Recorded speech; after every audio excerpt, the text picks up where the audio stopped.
ఒకసారి బుద్ధ భగవానుడు తన అనుచర భిక్షువులందరినీ సమావేశపరిచి మాట్లాడుతున్నాడు అనమాట. ఏమని? నే నా నా ఇది 56వ సంవత్సరాల వృద్ధుడిని ఇప్పుడు నేను. నా ఇంతవరకు నాకు నా అనుచర భిక్షువుల్లో ఎవరో కూడా నాకు పరిచర్య చేసిన వాళ్ళు లేరు. పైమాటగా వారు ధిక్కరించి సామాన్లు ఎక్కడెక్కడ వదిలేసి వెళ్ళిపోయే పరిస్థితిలో ఉన్నారు. కాబట్టి మీలో ఎవరైనా సరే నాకు అనుచర భిక్షువుగా కొంచెం సేవకుడిగా ఎవరైనా ఉంటే మీలో మీరు తెలుసుకుని నాతో చెప్పండి అని అడుగుతాడు. అని చెప్పినప్పుడు అందరం ఒకరినొకరు చూసుకుంటారు. వెంటనే సారిపుత్రుడు, మోద్గన్యాయనుడు, ఇంకా అలాంటి ముఖ్యులు అందరూ కూడా నేను భగవంతే, నేను మీ సేవ చేసుకుంటాను, మిమ్మల్ని అనుసరించి ఉంటాను అని చాలామంది ముఖ్యులు అందరూ ప్రయత్నిస్తారు. కానీ భగవానుడు ఒప్పుకోడు. సారిపుత్ర, నీవు నా అంతటి వాడివే, నాతో దీటైన వాడివి, నీ వద్దు అని అందరినీ నిరాకరిస్తారు. అందరూ ఆశ్చర్యపోతే ఎవరో నేను అంటే అందరూ కూడా వస్తారు. కానీ ఎవరిని ఒప్పుకోలేదు. ఈ భిక్షువులు అందరూ వాళ్ళు అనుకుంటారు. ఆనందలోకి చూస్తారు. ఆనంద, నీవు ఇది పెద్ద గొప్ప వరం కదా, నువ్వు ఎప్పటి నుంచో కోరుకుంటున్నావు కదా, బుద్ధ భగవానుడు అనుచరుడిగా సేవకుడిగా నీవు వెళ్ళొచ్చు కదా అంటాడు. నా అంతటి నేను వెళ్తే ఏం బాగుంటుంది, నాకు అంత అర్హత ఉన్నప్పుడు, నాకు ఆ ప్రాప్తం ఉన్నప్పుడు అదే వస్తుందని మెదలక ఊరక కూర్చొని ఉంటాడు. కూర్చున్నాడు. ఏం జరుగుతుంది? బుద్ధ భగవానుడు అంటాడు, వాడికి కావాల్సి ఉంటే వాడే వస్తాడు, నేను పిలిచేది లేదు, అని ఆజ్ఞ లేదు, తను రావాలంటే వస్తాడంటాడు.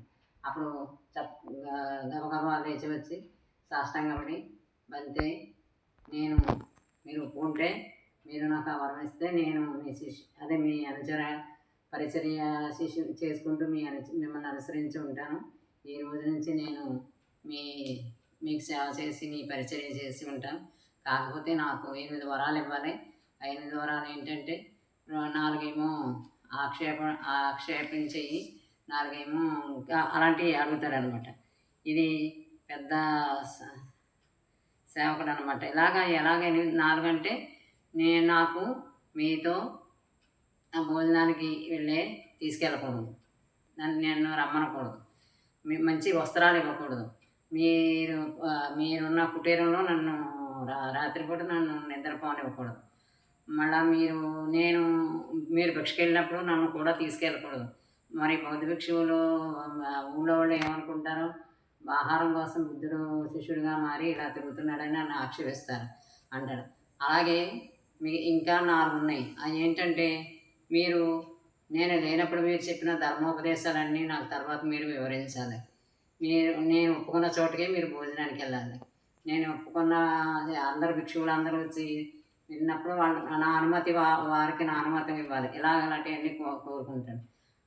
బుద్ధ భగవానుడు ఎంతో సంతోషించి, సరే ఆనంద, ఇవన్నీ నేను ఒప్పుకుంటున్నాను, నాతో ఈ రోజు నుంచి నీవు నా అనుచర భిక్షువుగా ఉండి నాకు సేవ చేసుకుంటూ, నా పాత్ర సేవరాలన్నీ మోసుకుంటూ నాతో ఉండి నా పరిచర్య చేసుకుంటూ ఉండు, ఇది ఎంత భాగ్యం అని నవ్వుకుంటాను.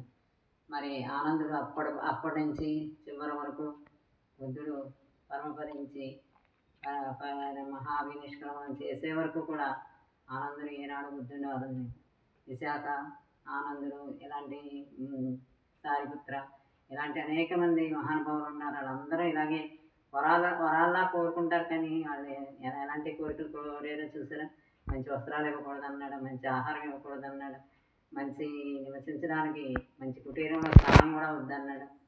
పైగా ఇలాంటి కోరికలు అన్నారు కదా, మనం ముందుగా ఏం అడుగుతాం? మాకు మంచి భోజనం పెట్టాలి, మంచి వస్త్రాలు ఇవ్వాలి, పరిచర్య ఎవరికైనా చేసామంటే. అలా విన్నప్పుడు నాకు చాలా ఆశ్చర్యంగా ఉంటుంది. ఇలా కూడా ఉంటారు మహానుభావులు అనిపిస్తుంది అనమాట. ఈ బుద్ధ చర్యల్లో అనేక మంది ఇలాంటి వాళ్ళు మనకు తారసపడతారు. అలాగే మనం అంతగా కాకపోయినా ఆ చరిత్ర విని కాసేపు ఎంతో ఆనందం, ఎంతో మనస్సు సంతృష్టి, మీ మహానుభావులు ఉన్నారా, పుట్టారా, అప్పుడు ఇలా తిరిగారా అనే ఒక ఆలోచన మనకు వస్తుంది.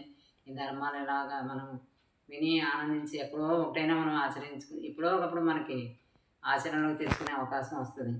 కాబట్టి రేపొద్దున్న ఇంకో విషయం చెప్పుకుందాం. ఎలా ఉంది ఆనందుడి చరిత్ర? సరే.